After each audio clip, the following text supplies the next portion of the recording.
And gentleman, तो चलिए शुरुआत करते हैं। जहां हम छोड़ दिए थे उसी से आगे बढ़ते हैं कुछ और नया सवाल के साथ। तो शुरुआत करते हैं पहले सवाल से। In a class of 60 children 30% children can speak only English, 20% only Hindi and the rest of the children can speak both language. How many children can speak Hindi. बहुत ही आसान है, लेकिन इसको हम डायग्राम के थ्रू करते हैं। ठीक है, डायग्राम के थ्रू करते हैं। कैसे करते हैं देखिए। ठीक है, ये हो गए, ये हो गए। मतलब मान लो कि जो है ये है इंग्लिश स्पीकिंग है और ये हिंदी स्पीकिंग है, और जो बीच में रहे ना, मतलब इस वृत्त का और इस वृत्त का, मतलब दोनों का ये सेक्शन है ना, मतलब जो दोनों बोल सकते हैं वो यहाँ पर रहेंगे। ठीक है, 30% ओनली इंग्लिश, 60 का 30% 18 हो गया। ठीक है, 20% ओनली हिंदी। ओनली हिंदी का मतलब क्या हो गया कि वो इंग्लिश नहीं बोल सकते, मतलब इसके अंदर नहीं आएंगे, इसके अंदर नहीं आएंगे। ठीक है, इसके अंदर नहीं आने वाले हैं। 20% का मतलब हो गया 12। ठीक है, अच्छा, मतलब ये टोटल मतलब हिंदी, इंग्लिश और बोथ तीनों को मिला के है 60। तीनों को मिला के है 60। ये दोनों को देखो, अगर इन दोनों को ऐड कर दोगे तो क्या कितने बच गए। ये दोनों को अगर ऐड कर लोगे, सिर्फ ये दोनों को ऐड कर लोगे तो 30 बच गए। तो बीच में क्या रह जाएगा, 30 रह जाएगा। समझ में आ रहा है ना। चलो, तो क्वेश्चन क्या पूछा है, क्वेश्चन ये पूछा है how many children can speak Hindi. और ये नहीं पूछा है कि सिर्फ हिंदी। अगर सिर्फ हिंदी होता तो 12 होता, लेकिन हिंदी पूछा है, मतलब इतने सारे लोग जो है वो हिंदी बोल सकते। तो हिंदी कितना बोल सकते हैं, ये 30 प्लस ये 12 इज इक्वल टू 42। समझ में आया, समझ में आया। चलो, जिसको समझ में नहीं आया वो पूछ सकता है। ठीक है, चलो और एक सवाल की तरफ बढ़ते हैं। ये सवाल बनाओ, उसी तरह का है, बस बनाओ। चलो इस सवाल को बनाते हैं, वही डायग्राम के थ्रू ही बनाएंगे। ठीक है, देखो यहाँ पर क्या हुआ है कि in an examination 65% of the student passed in math, 48 passed in physics, 30 passed in both. Okay, how much percentage of student failed in both the subject. Question थोड़ा सा घुमा के पूछ लिया, देखो कैसे करते हैं आप। ठीक है, चलो, पास्ड इन मैथ, मान लो कि ये मैथ है और ये जो है फिजिक्स है। ठीक है, मैथ है, ये है फिजिक्स है। चलो ठीक है, अच्छा, वो पूछा है कि एग्जाम में 65% passed in math, only math नहीं है। अगर ओनली मैथ होता तो ये पोर्शन होता, ये पोर्शन होता। ठीक है, और बीच वाला पोर्शन नहीं होता, लेकिन यहाँ पर पूछा है मैथ, मतलब ये भी इंक्लूडेड है। चलो यहाँ पर मैंने लिख दिया 65%। ठीक है, और ओनली फिजिक्स, मतलब सिर्फ फिजिक्स है, passed in physics is 30%। Physics का मतलब ये टोटल, ये भी इंक्लूडेड है। लेकिन ये जो बोथ, मतलब दोनों में ऐड होके ये है, वो 48% दिया हुआ है, सॉरी। चलो, ये दिया हुआ है 48% फिजिक्स में, और जो 30 है वो बोथ में, मतलब दोनों में 30 है। अच्छा चलो ठीक है, अभी देखो कि मैथ ये टोटल है ना, ये टोटल मैथ है, ये टोटल मैथ है, ये टोटल मैथ है 65। अगर यहाँ पर 30 है तो यहाँ पर कितना रह जाएगा, 35 रह जाएगा। ठीक है, ये सारे परसेंटेज है। ठीक है, परसेंटेज है। चलो, ये टोटल है फिजिक्स, ये टोटल है फिजिक्स, ये टोटल है फिजिक्स। अगर यहाँ पर रहेगा 30 तो बच गया कितना, 18, तो 18 इधर रह जाएगा।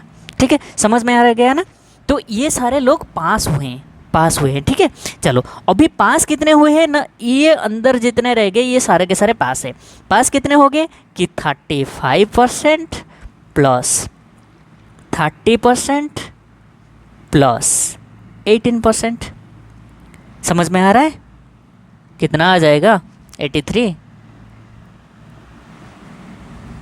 83 है, 83%। अच्छा, ये हो गए पास वाले, मतलब टोटल पास हुए हैं मैथ और फिजिक्स में पास होने वाले।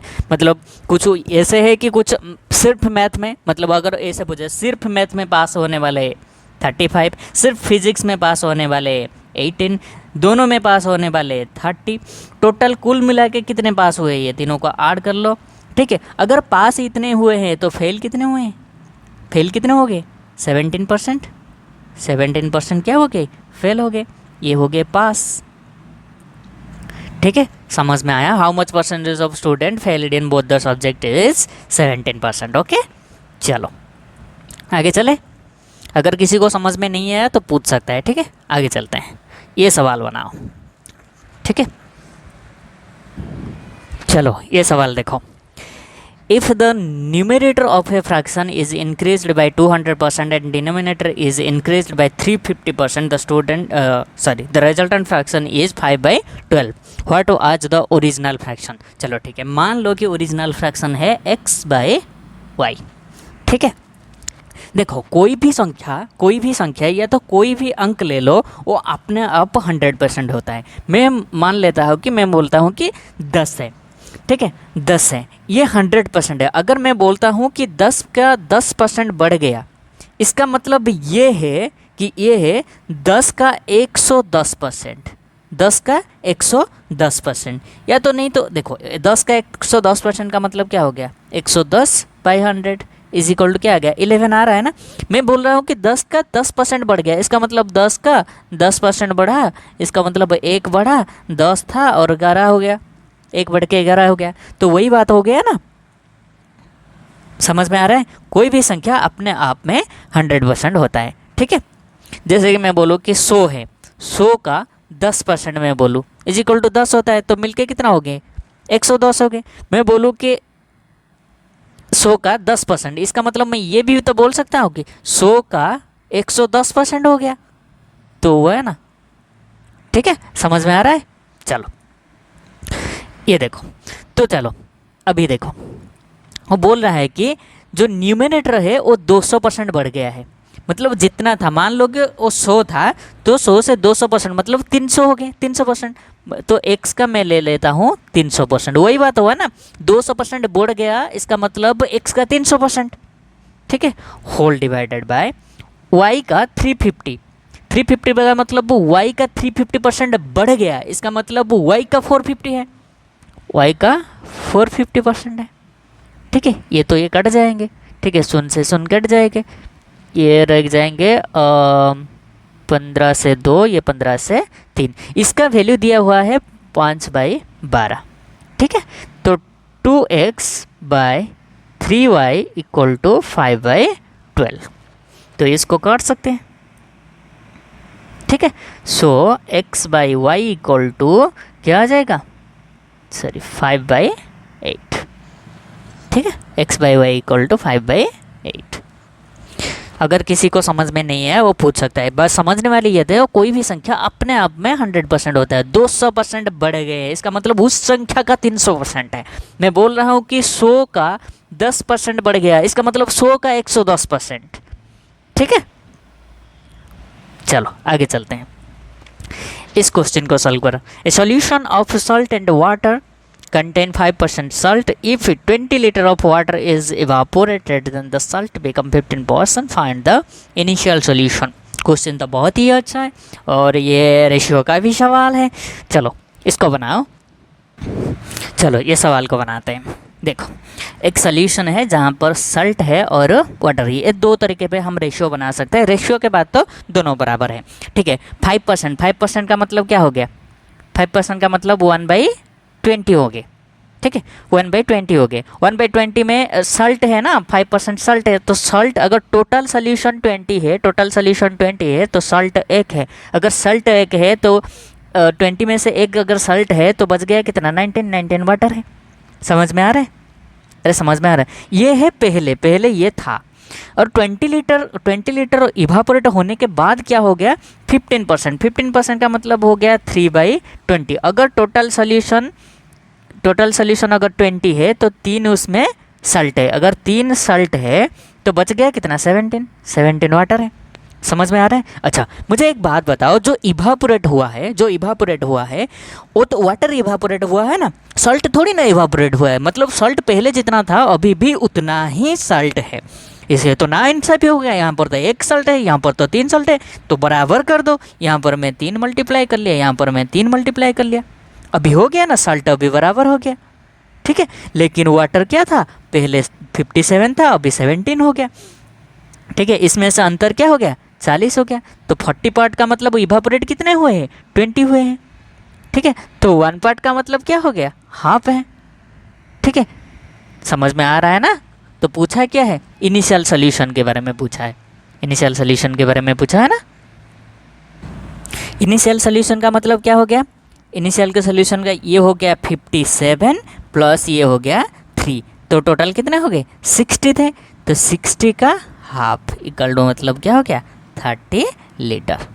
अगर जिसको समझ में नहीं आया वो पूछ सकता है। ठीक है, समझ में आ रहा है। ये एक रेशियो बनाने के तरीका था, और एक तरीका भी है, देखो बताते हैं और एक तरीका। ये है सल्ट, ये है वाटर। ठीक है, पहले पूछा है कि 5% सल्ट है, अगर टोटल सोल्यूशन में 5% सल्ट है तो वाटर कितने होंगे 95% होंगे। ठीक है, रेशियो क्या बन जाएगा 1:19। समझ में आ रहा है। और दूसरे तरफ बोल रहा है कि 15% अगर सल्ट इवापोरेट होने के बाद तो बच गया कितना 85, वो वाटर है। अगर इसको हम रेशियो बनाएंगे तो ये भी बनेगा 3:17। समझ में आ रहा है। और यहाँ पर और एक चीज़ मार्क करोगे, देखो क्योंकि क्वांटिटी अभी तक सेम ही है। ठीक है, यहाँ पर 20, यहाँ पर 20 है। ठीक है, लेकिन होना भी नहीं चाहिए क्योंकि अभी तो इवापोरेट हो गए है ना 20 लीटर का। ठीक है, 20 लीटर का इवापोरेट हो गया, तो सॉल्ट में कोई चेंजेस दिखने को नहीं मिलना चाहिए, तो इसलिए यहाँ पर 3 और यहाँ पर 3 मल्टीप्लाई कर लिए। तो ये क्या हो गया, पहले मान लो कि 3 सॉल्ट था और वाटर जो था वो 57 था, लेकिन अभी सॉल्ट तो वो इतना ही है, लेकिन क्या हुआ है वाटर इवापोरेट होके 57 से 17 हो गए, मतलब 40 पार्ट का डिफरेंस देखने को मिला। ये जो 40 पार्ट का डिफरेंस है वो क्या है 20 लीटर है, तो 1 पार्ट का मतलब हो गया हाफ। मतलब पहले पूछा इनिशियली कितने थे, इनिशियली देखो सॉल्ट तो 3 थे और वाटर क्या थे 57 थे, तो टोटल क्या हो गए 60 पार्ट हो गए, टोटल सोल्यूशन 60 पार्ट।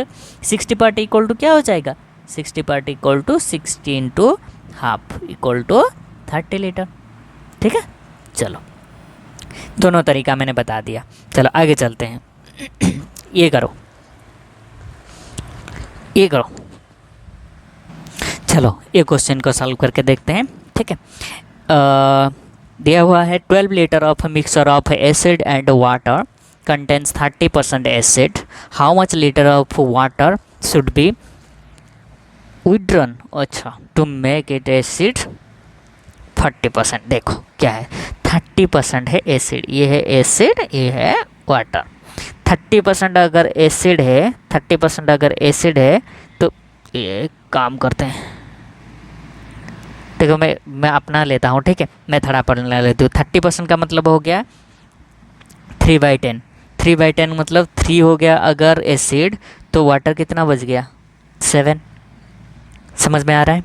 उसके बाद पूछा है 40%, 40% का मतलब हो गया 2/5, 2/5 अगर 2 एसिड है तो 5 में से 2 गया, बचा कितना 5 में से 2 गया 3 बचा। ठीक है, क्वेश्चन क्या दिया हुआ ये इम्पोर्टेंट है, ये इम्पोर्टेंट है। वो बोल रहा है कि कितने, देखो how much litre of water should be withdrawn to make the acid इतने %। मतलब वाटर विड्रॉन क्या है, एसिड तो सेम ही है, एसिड तो पहले जितना था अभी भी उतना ही है, मतलब पहले जितना था उतना है, तो यहाँ पर तो 3 है, यहाँ पर तो 2, ये तो 9 से भी हो, तो उसको सेटिस्फाई करो। क्योंकि ये देखो how much litre of water should B, मतलब वाटर में चेंजेस हुआ है ना कि एसिड में चेंजेस है, तो यहाँ पर मैंने 2 मल्टीप्लाई कर लिया, यहाँ पर मैं 3 मल्टीप्लाई, अगर यहाँ पर 2 तो यहाँ पर 2 भी, यहाँ पर भी 3। समझ में, अभी तो एसिड बराबर हो गया है, एसिड अभी बराबर हो गया, मतलब पहले जितना था अभी उतना ही क्वेश्चन के हिसाब से। लेकिन वाटर क्या था ना, पहले 14 था अभी 9 हो गया। क्यों 9 हो गया, क्योंकि वाटर विड्रॉ किया हुआ है। ठीक है, वाटर विड्रॉ किया है, तो कितने का घटा हुआ है 5 पार्ट का घटा हुआ है, 5 पार्ट का घटा हुआ है, ये तो पता चल गया। चलो ठीक है, इनिशियली हमारे पास मिक्सचर कितने थे, इनिशियली मिक्सचर थे देखो ये तो हो गए 6, ये हो गए 14, मतलब एसिड 6 थे और वाटर 14 थे। पहले की बात कर रहे हैं, पहले, ये तो बाद का वैल्यू है, ये जो वैल्यू है ये बाद का वैल्यू है। ठीक है, पहले क्या था, ये था वैल्यू। ठीक है, 6 + 14 20 पार्ट, 20 पार्ट हमारा पहले था। 20 पार्ट का मतलब क्या हो गया 12 हो गया। ठीक है, 12 हो गया, तो 1 पार्ट का वैल्यू क्या आ जाएगा 12/20। और 5 पार्ट का वैल्यू क्या आ जाएगा, 5 पार्ट का वैल्यू आ जाएगा 12/20 इंटू 5। इसका मतलब क्या आ जाएगा 3। इसका मतलब क्या हो गया, कितने लीटर ऑफ वाटर वो रिटर्न किया गया था, 3 लीटर ऑफ। समझ में आया, ये है क्वेश्चन का आंसर। थोड़ा सा ध्यान से देखो, समझो और आगे चलो। ठीक है, चलो आगे चलते हैं। ये सवाल करो, बनाओ ये सवाल। चलो सॉल्व करते हैं। देखो, when income of a man is increased by 6,000, tax rate reduced from 18% to 15%, while on both the situation 25% of income is tax free. Find his initial income if he paid equal tax in both the cases. चलो या इसको हम दो तरीके से कर सकते हैं। पहले एक तरीका, सिंपल सा तरीका बताता हूँ, उसके बाद और एक तरीके की तरफ चल लेंगे। ठीक है, मान लो कि उसके पास पहले जो अमाउंट है वो उसके पास एक्स था, उसमें से तो 25% में टैक्स देना नहीं पड़ेगा। मतलब टैक्स कितने में देना पड़ेगा, 75% में देना पड़ेगा। ठीक है, 75% में टैक्स में देना पड़ेगा। ये 75 में जितने हैं, मतलब ये जो 75% है उसका टैक्स देना पड़ेगा। उसमें से टैक्स कितना दे रहा है, 18% का टैक्स दे रहा है। समझ में आ रहा है, इसका इक्वल टू क्या हो रहा है कि बढ़ गया है, उसका इनकम जो बढ़ गया है वो x प्लस 6,000 हो गया है। ठीक है, और इसमें से भी 25% उसको टैक्स नहीं देना पड़ेगा। मतलब टैक्स नहीं देना पड़ेगा, तो देना कितने में पड़ेगा, देना पड़ेगा 75% में। 75% में देना पड़ेगा। कितना दे रहा है, 15% दे रहा है। मतलब दोनों का बराबर होना चाहिए। समझ में आ रहा है, तो अरे समझ में आ रहा है कि नहीं। चलो ठीक है, अभी क्या हो गया, अभी सॉल्व करते हैं। ये दोनों तो इक्वल है, इसको कट गया, ये 100 को 100 कट गया, ये 5 हो गया, 3 से ये 6 हो गया, तो ये हो गया 6x is equal to 5x plus 30,000। तो x इज इक्वल टू हो गया 30,000। मतलब उसका जो इनकम था, इनिशियली जो इनकम था वो 30,000 था। ठीक है, ये एक तरीका हो गया, ये एक तरीका सिंपल सा तरीका है। ठीक है, पता चल रहा है। चलो और एक तरीका है, x था और x प्लस 6,000 हो गया। और यहाँ पर टैक्स रेट तो दोनों में फ्री जो है, जो भी फ्री है, मतलब 25% फ्री है, वो बोथ केसेस है। यहाँ पर वो 18% है और यहाँ पर 15% है। ठीक है, अगर इन दिनों में देखोगे तो 3% का जो भी हुआ है वो 3% और 6,000 के बीच में हुआ है। इसका मतलब ये जो 3% का भगदड़ मचा हुआ है, x का 3% इक्वल टू क्या होना चाहिए कि 6,000 का 15% होना चाहिए। क्यों होना चाहिए ये भी मैं बता दूंगा। ठीक है, 15%, 3% को मैं ऐसे लिख लेता हूँ। ठीक है, 100 से 100 कट गया, 3 से 5 हो गया। ठीक है, और x इज इक्वल टू क्या आ जाए, 30,000 आ गया। ये क्यों हुआ, ये क्यों हुआ, चलो इसको थोड़ा सा विस्तार से बताते हैं आप। ठीक है, विस्तार से कैसे बताते हैं, चलो x जो है मैंने बोला 18% है, इसको मैं ये लिख सकता हूँ, इसका बराबर वैल्यू क्या है, x प्लस 6,000 का 15% है। ठीक है, इसको मैं ये लिख सकता हूँ ना, x का 15% प्लस x का 3% इक्वल टू x का 15% प्लस 6,000 का 15%। देखो ये कट गया, तो x का क्या हो गया 3% इक्वल टू 6,000 का 15%। ठीक है, बस ये समझदारी लेना होगा कि देखो यहाँ पर जो परसेंटेज है वो 3 का परसेंटेज डिफरेंस है। ठीक है, इसका मतलब ये जो इसका जो बढ़ोतरी हुआ है 15%, मतलब इक्वल कैसे होगा, और ये इसका जो 3% है, इसका जो 3% ज़्यादा है। ठीक है, ये बराबर होना चाहिए इसकी 15% की, ये समझ में आना चाहिए। ठीक है, चलो दोनों तरीका मैंने बता दिया, आगे चलते हैं। ठीक है, चलो ये सवाल बनाओ, ये सवाल बनाओ, ये सवाल बनाओ। चलो सवाल को देखते हैं। A man saves a certain part of his monthly income so that he can purchase a car in 16 months. Find the percentage increase in his savings so that he can purchase the same car in 14 months only. देखो हो क्या रहा है, पूछा है कि percentage increment. अगर percentage पूछा है या तो रेशियो में निकालना है या तो परसेंटेज, तो वैल्यू का कोई लेना देना नहीं है, हम कुछ भी मान सकते हैं। यहाँ पर है 16 मंथ्स, यहाँ पर है 14 मंथ्स, ठीक है।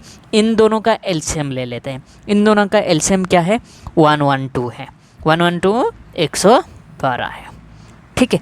मान लेते हैं वो जो कार का वैल्यू है वो 112 है। एक कार का वैल्यू है 112, ठीक है, 112 है। अगर इसको 16 मंथ में ख़रीदना है, 16 मंथ में, तो मंथली इसको कितना देना पड़ेगा? 112 को अगर 16 मंथ में देना है तो मंथली कितना देना पड़ेगा? 16 से डिवाइड कर लो, क्या आ जाएगा? 7 आ जाएगा, ठीक है। और मान लो कि ये इसको 14 में मतलब 14 मंथ में देना पड़ता है, तो कितना आ जाएगा? 112 को 14 से डिवाइड कर लो तो 8 रुपये। RS ले लेता हूँ, ठीक है, ठीक है। ये हो गया मंथ, ये मंथ, ठीक है। हमारा 112 रुपया था। अगर 16 मंथ में देगा तो कितने रुपए देना पड़ेगा मंथली? 7 रुपये। अगर 14 मंथ में देगा तो कितने रुपए मंथली देना पड़ेगा? 8 रुपये। मतलब अगर 14 मंथ में देना पड़ रहा है तो 7 से 8 हो रहा है, मतलब 1 बढ़ रहा है। कितने में से? 7 में से। तो क्या आ जाएगा? 14 होल 1/7%, ठीक है। बोलो, ओह ये 2/7 होगा ना। 14 × 7 98 होता है, प्लस 2 100, ठीक है। समझ में आ रहा है? नहीं आ रहा है? इसको हम मान लिए हैं, ठीक है। रेशियो के बारे में आप लोग को मुझसे ज़्यादा पता है, मुझसे ज़्यादा पता है। हाँ पता है, क्यों नहीं पता है? चलो ठीक है, आगे चले। चलो ये क्वेश्चन सॉल्व करो। Watermelon contain 90% water after some time off, अच्छा ऐसा, after some time it contains only 12% water. If now its weight is 50 kg, calculate the original weight. देखो, वाटर को छोड़ के और जितने भी बच गए वाटर को छोड़ के और जितने भी बच गए वो पल्प होता है, पल्प, ठीक है। PULP, पल्प होता है, ठीक है। तो उसके हिसाब से क्वेश्चन सॉल्व करना, खुद से ट्राई करो, उसके बाद मैं बनाता हूँ, ठीक है। चलो, इसको बताने से पहले मैं एक बात बताता हूँ। कपड़े भिगोते हो ना, कपड़े, अगर भीगा हुआ कपड़ा क्लॉथ है, ठीक है, भीगा हुआ कपड़ा भिगोने के बाद उसके साथ वाटर लगा रहता है। मान लो कि उसका वेट है वो 5 किलो है, 5 किलो है जब कपड़ा के साथ था, ठीक है, कपड़े के साथ है। कुछ देर बाद क्या हुआ कि पानी थोड़ा सा नीचे गिर गया, तो उसका वेट क्या हो जाता है? उसका वेट क्या हो जाता है? 3 किलो हो जाता है, मतलब 2 किलो पानी नीचे गिर जाता है। इसका मतलब कपड़ा तो चेंज नहीं हो रहा है ना, कपड़ा तो वही है। मान लो कि कपड़ा 1 किलो का है, ठीक है, तो पहले पानी कितना था? 4 था, अभी पानी कितना है? 2 है, और कुछ देर बाद ये भी पानी चला जाएगा तो कपड़े का वेट कितना हो जाएगा? 1 किलो हो जाएगा। समझ में आ रहा है? चलो उसी कंसेप्ट को यूज़ करते हैं, ठीक है। वाटरमेलन में पल्प और वाटर को ले जाते हैं। अगर पल्प वाटर अगर 90% है तो पल्प कितना हो जाएगा? 10% है, तो 9:1 हो गया, ठीक है, 9:1 हो गया। समझ में आ रहा है ना? ये है जब वो मतलब कचा हुआ था। अगर वो सूख जाता है, अगर ड्राई हो जाता है तो क्या हो जाता है? It contains 12% water. अगर 12% वाटर हो रहा है, 12% ये हो रहा है, 12% का मतलब क्या हो गया है? 12% मतलब क्या हो गया? 3 बोलो, अरे 3/25 है। अगर 25 से 3 अगर है, 3 अगर वाटर है 3 अगर वाटर है तो बच गया कितना? 22 क्या हो जाएगा? पॉप है। रेशियो बनाना पता है आप लोग को, ठीक है। परसेंटेज रेशियो कैसे बनाते हैं, ठीक है। अच्छा मुझे एक बात बताओ, पॉप में कोई चेंजेस हुआ है? नहीं ना, मतलब जो भी चेंजेस हुआ है वाटर में। वाटर पहले 90% था, अभी 12% है, लेकिन पॉप तो जितना था पहले भी उतना ही है ना अभी। तो क्या होगा? ये 22 बनाना होगा इसको, तो यहाँ पर 22, यहाँ पर 22 मैंने मल्टीप्लाई कर लिया। वो बोल रहा है कि वर्तमान जो वेट है वो है वेट 50 kg। वर्तमान वेट का मतलब क्या है? वो सूखने के बाद, मतलब ड्राई फ्रूट का है, ये ड्राई फ्रूट का है। ड्राई फ्रूट का क्या है? 22 + 3 = 25। 25 पार्ट का वैल्यू दिया हुआ है 50, 1 पार्ट का वैल्यू क्या हो जाएगा 2, ठीक है। और पूछा क्या हुआ है, पूछा है कि ओरिजिनल वेट क्या है। ओरिजिनल वेट ये है, ये 22 हो गया, ये 9, एक काम करते हैं 9 + 1 का इंटू 22 कर लेते हैं और इसमें 2 मल्टीप्लाई कर लेते हैं क्योंकि 1 नहीं, इतना पहले पार्ट ले लेते हैं, ठीक है। ये 10 मतलब 120 पार्ट हो गए। एक पार्ट का मतलब क्या हो गया 2 हो गया, तो 220 पार्ट का मतलब क्या हो जाएगा, 220 पार्ट का मतलब क्या हो जाएगा into 2 is equal to 440 litre, 440 kg। Initially 440 kg था, अभी क्या है 50 kg है। समझ में आ रहा है? चलो, जिसको समझ में नहीं आया वो पूछ सकता है, ठीक है। चलो आगे चलो, चलो ये बनाओ। उसी तरह का ये सवाल है, उसी तरह का ये सवाल। Fresh fruit contain 68% of water and dry fruit contain 20% water. How much kg of dry fruit can be made from 75 kg of fresh fruit. Question तो उसी तरह के ही है, उसी तरह के, खुद से ट्राई करने की कोशिश कीजिए, उसके बाद हम बनाते हैं। चलो बनाते हैं, ठीक है। देखो फ्रेश फ्रूट है, फ्रेश फ्रूट है, फ्रेश फ्रूट में पल्प कितना है और वाटर कितना है। देखो पल्प कितना है और वाटर कितना है। फ्रेश फ्रूट में वाटर अगर 68 है, वाटर अगर 68 है तो बच गया कितना 32 है। अगर इसको हम रेशियो बनाएंगे तो ये 8:17 बन गया, 8:17 बन गया। उसके बाद ड्राई फ्रूट पे डालते हैं। ड्राई फ्रूट में 20% है, 20% का मतलब 1/5। अगर टोटल जितने भी मतलब फ्रूट है ना उसके अंदर वाटर भी है और पॉप भी है, वाटर और पॉप मिला के 5 है, उसमें से वाटर क्या है 1 है, दिया हुआ ना 20% वाटर है। 20% वाटर का मतलब 1 है वाटर। अगर 5 में से 1 वाटर है तो बच गया कितना 4। ये जो 5 दिया हुआ है ना ये टोटल है, मतलब वाटर और पॉप मिला के जो फ्रूट है वो ही है, ठीक है। समझ में आ रहा है? चलो ठीक है आगे चले। देखो पहले पॉप था 8, अभी पॉप है 4। जो भी हुआ है सूखा हुआ है तो पानी ही सूखा होगा ना, पॉप थोड़ी सूख जाएगा। पॉप जो पहले जितना था अभी भी उतना ही वेट रहेगा, ठीक है। तो 8 है अभी 4 है, ये तो 9 सा भी हो गया, तो दोनों को 8 बना दिए, तो यहाँ पर 8 बना दिए। बोल रहा है क्या, जो how many kg of dry fruit can be made from 75 kg of fresh fruit. Fresh fruit का वैल्यू भी दिया है 75, मतलब ये दोनों का मिला के दिया हुआ है 75। ये दोनों मिला के हो रहे हैं 25 part is equal to 75 kg। तो 1 पार्ट इक्वल टू क्या हो गया 3 kg। पूछा क्या हुआ है कि हाउ मेनी ड्राई फ्रूट, मतलब हाँ ड्राई फ्रूट कितने हो सकते हैं। ड्राई फ्रूट क्या हो रहा है, देखो ड्राई फ्रूट ये 8, ये 2, 10 पार्ट हो रहे हैं। एक पार्ट का मतलब अगर 3 है तो 10 पार्ट का मतलब क्या हो गया 10 × 3 इक्वल टू क्या हो गया 30 kg। इसका मतलब 75 से फ्रेश फ्रूट से हम 30 kg सिर्फ ड्राई फ्रूट बना सकते हैं। अगर किसी को समझ में नहीं आया वो पूछ सकता है। तो अभी आपका इजाज़त हो तो हम आगे बढ़ सकते हैं। चलिए बढ़ते हैं। चलो, अरे ये डिज़ाइन बना दिया क्या मैंने। चलो इसको सॉल्व करो, इसको सॉल्व करो, ठीक है बनाओ। चलो क्वेश्चन को सॉल्व करते हैं। Company allow 7% commission on the total sale of the salesman, but if the salesman is appointed on the fix salary of 3000 plus 3000 उसको फिक्स सैलरी मिलता है प्लस 4% कमीशन मिलता है। 4% कमीशन तब मिलता है जब 10,000 से ज़्यादा सेल करे, ठीक है।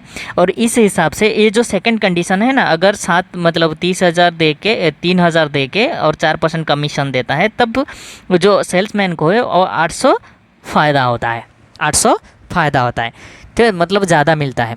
तो पूछ रहा है कि क्या है तो टोटल सेल क्या है। मान लो कि जो टोटल सेल है मान लो वो X है, ठीक है। मान लो कि ये टोटल सेल है, टोटल सेल है, ठीक है। अच्छा देखो पहला कंडीशन, फर्स्ट कंडीशन में बोल रहा है कि इसमें से वो क्या करेगा 7% कमीशन देगा। 7% X का 7% कमीशन देगा। अरे यार रुक जाओ, X का 7% कमीशन देगा, इसका मतलब 7x/100। ये फर्स्ट कंडीशन में इतने कमा रहा है, ठीक है। इतना कमा रहे हैं। सेकंड कंडीशन को चलते हैं। सेकंड कंडीशन में क्या है? सेकंड कंडीशन में ये बोल रहा है कि 3,000 उसको मंथली मिलेगा ही मिलेगा, इसमें कोई शक नहीं, ठीक है।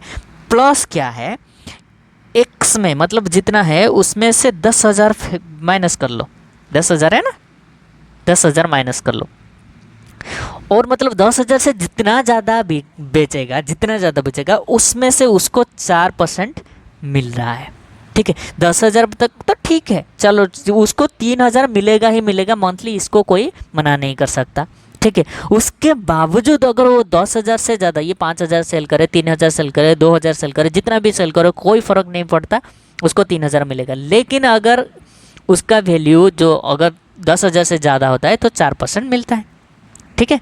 चलो तो इसको थोड़ा सा सॉल्व कर लेते हैं। ये हो गया 3,000 प्लस ये हो गया 4x/100, ये हो गया -400। समझ में आ गया? चलो और थोड़ा सा कर लेते हैं। ये हो गया 4x/100 प्लस 2600। ये है सेकंड कंडीशन में उसको इतना मिल रहा है, ये है फर्स्ट कंडीशन में मिल रहा है, ये सेकंड कंडीशन में। क्वेश्चन में दिया हुआ है कि जो सेकंड कंडीशन में उसको पैसा मिल रहा है फर्स्ट केस में जितना मिल रहा है उससे 800 ज़्यादा मिल रहा है। इसका मतलब ये ज़्यादा है, ये कम है, ठीक है, ये ज़्यादा है तो माइनस कर लो। माइनस कर लेते हैं कि 4x/100 plus 2600 minus 7x/100 equal to 800। समझ में आ रहा है? नहीं आ रहा है? चलो एक काम करो, पहले माइनस करो, ये हो जाए -3x/100 प्लस 2600 इक्वल टू 800, ठीक है। अच्छा मुझे अब बताओ कि 3x/100 में इसको इधर ले गया, इसको इधर ले गया, तो ये क्या हो गया 1800, ठीक है। 3 से 6 x इक्वल टू 60,000। समझ में आ गया? बस सॉल्व करना है, जिसको समझ में नहीं आया वो पूछ सकता है। क्वेश्चन आसान है, सॉल्व करो, देखो, ट्राई करो, खुद से कोशिश करो, अगर नहीं हो रहा है तो हम मनाएंगे। चलो आगे चले। चलो ये सवाल बनाओ, ध्यान से बनाना। चलो सॉल्व करते हैं। In an election Komal and Kavita participated 2/5% of the voter promised to vote for Komal and the rest promised to vote for the Kavita. On the voting day, 15% of the voters went back on the promise to vote for the Komal and 25% of the voters went back on their promise to vote for the Kavita. चलो ठीक है। Find the total number of voters if Komal wins by 750 votes. बस ये question है ना, बस समझदारी की बात है, समझते मतलब समझना चाहिए कि बोला क्या है। चलो ठीक है, एक है कोमल और एक है कविता, ठीक है। 2/5 है, 2/5 मतलब अगर टोटल 5 है, 2 जो है वो कोमल को दे रहे हैं, ठीक है। 2/5 of the voters promised to Komal को, ये 2 है और जो बच गए वो 3 है। मान लो कि ये 200 और ये 300 में ले लेता हूँ। कोमल को मिल रहे हैं, सॉरी रुक जाओ यार, ठीक है, ये 200 है और कविता को 300% 300 जो है वो प्रॉमिस किए थे। बात क्या हुआ बताएं, ये प्रॉमिस कर लिए कि मतलब तो टोटल जितने भी थे, मान लो कि कोमल को 200 लोग ने प्रॉमिस किया और कविता को 300 लोग ने प्रॉमिस कर लिए। तो बात क्या हुआ कि जिस दिन वोट होने वाला था, जिस दिन वोट होने वाले थे, ये जो मतलब कोमल को जितने भी प्रॉमिस किए थे ना, उसमें से 20% जो है मतलब उसको ना दे के कविता को दे दे, मतलब इसको नहीं दिए, मतलब 200 का 15% दिया हुआ है, 15% का मतलब 30 हो गया। 30 कविता कोमल को नहीं दिए, तो कोमल को दिए कितना, 170 लोगों ने दिए हुए, ठीक है। और कविता को जो है, वो कविता जो है उसका 25% का मतलब इसका 25% इसका मतलब 75% ने नहीं दिए, इसको नहीं दिए, ठीक है। मतलब कितने दे दिए, 225 ने इसको दिए। बात क्या हुआ है कि ये जो 25% है इसको जो नहीं दिए, दिए किसको, कोमल को दिए। इसका मतलब यहाँ पर 75 ऐड हो जाएगा, 75 हो गया। यहाँ पर जो ये 30 कोमल को नहीं दिए, दिए किसको है, कविता को दिए है, तो यहाँ पर 30 ऐड कर लो। ठीक है, तो ये क्या हो जाएगा 5, ये हो गया 4, ये हो 245। ठीक है, और ये क्या हो जाएगा 255। समझ में आ रहा है, इनमें से अंतर क्या है, अंतर क्या है, ये है 10 पार्ट का अंतर है। ठीक है, दिया को है find the total number if Komal wins by 750 votes. अरे यहाँ पर कविता होगा, ठीक है, कोमल नहीं, ये कविता होगा। कविता ने जीती है, ना कि कोमल ने जीता है। ठीक है, कविता ने जीता है, कितने, 10 पार्ट में।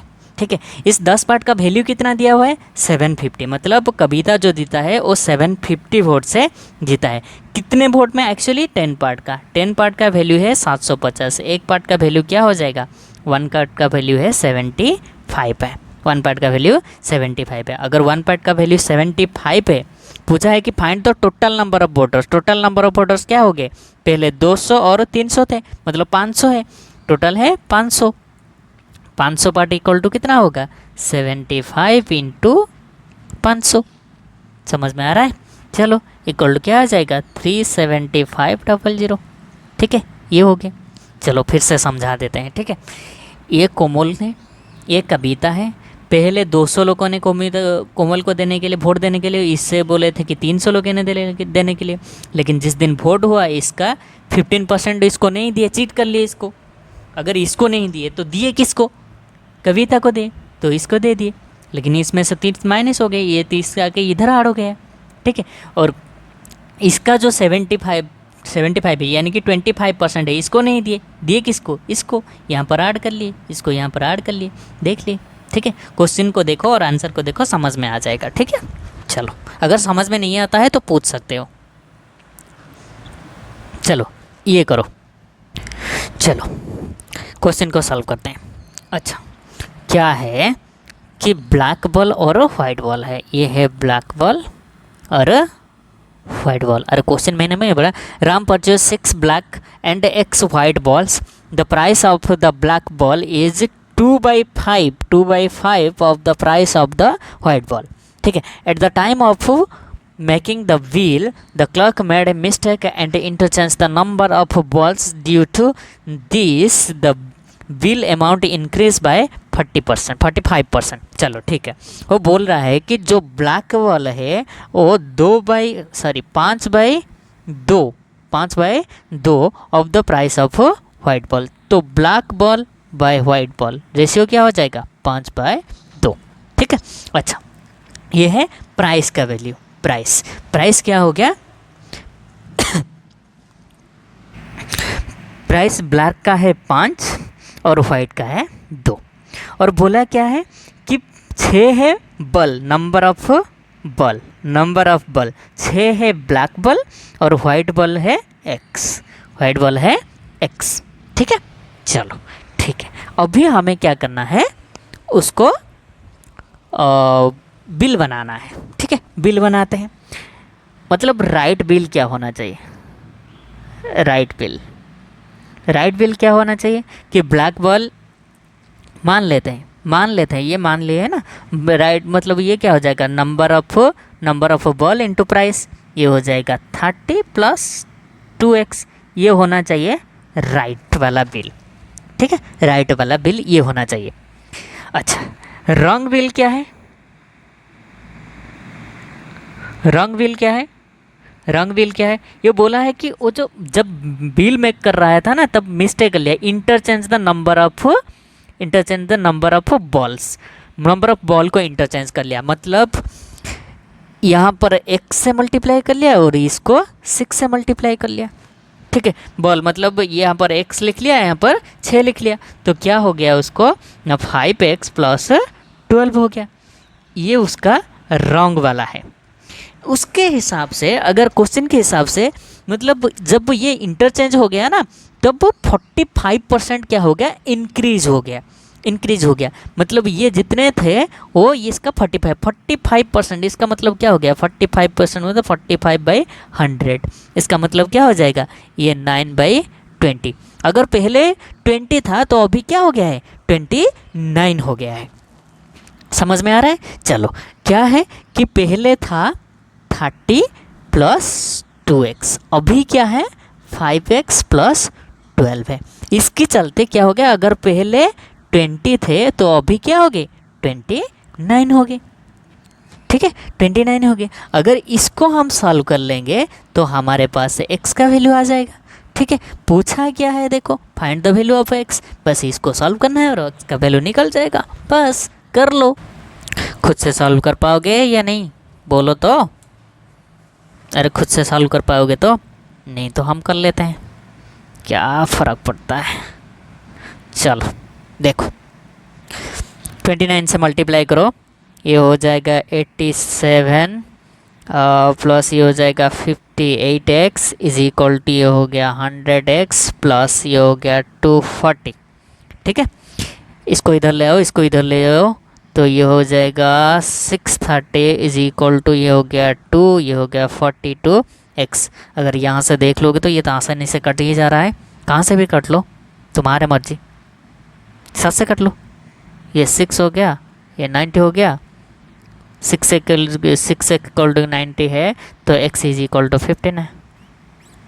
ठीक है, x इज इक्वल टू 15, ये है राइट आंसर आपका। ठीक है,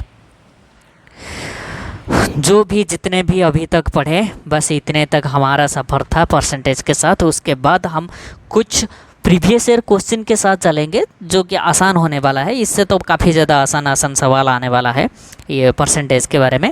तो यहीं तक सफ़र, मतलब जो कॉन्सेप्ट वाला कुछ डिफरेंट टाइप का जो क्वेश्चंस है वो यहीं तक हमारा सफ़र था। आगे जब भी हम बात करेंगे तब हमारा बात प्रीवियस ईयर क्वेश्चन या तो asked question PY previous year question के बारे में होगा। ठीक है, प्रीवियस ईयर क्वेश्चन के बारे में होगा, करेंगे बाद में करेंगे, लेकिन उससे पहले और एक टॉपिक को ख़त्म कर लेंगे। देखते हैं कौन सा वाला ख़त्म कर सकते हैं, प्रॉफिट एंड लॉस को कर लेंगे। नेक्स्ट हम पढ़ेंगे प्रॉफिट एंड लॉस। ओके, ठीक है, बस इससे मिला जुला प्रॉफिट एंड लॉस, जब अगर परसेंटेज क्लियर है तो आगे जा सकते हैं। अगर किसी को कहीं पर भी प्रॉब्लम हो रहा है वो पूछ सकता है। ठीक है, चलो ठीक है, तब तक के लिए बाय बाय।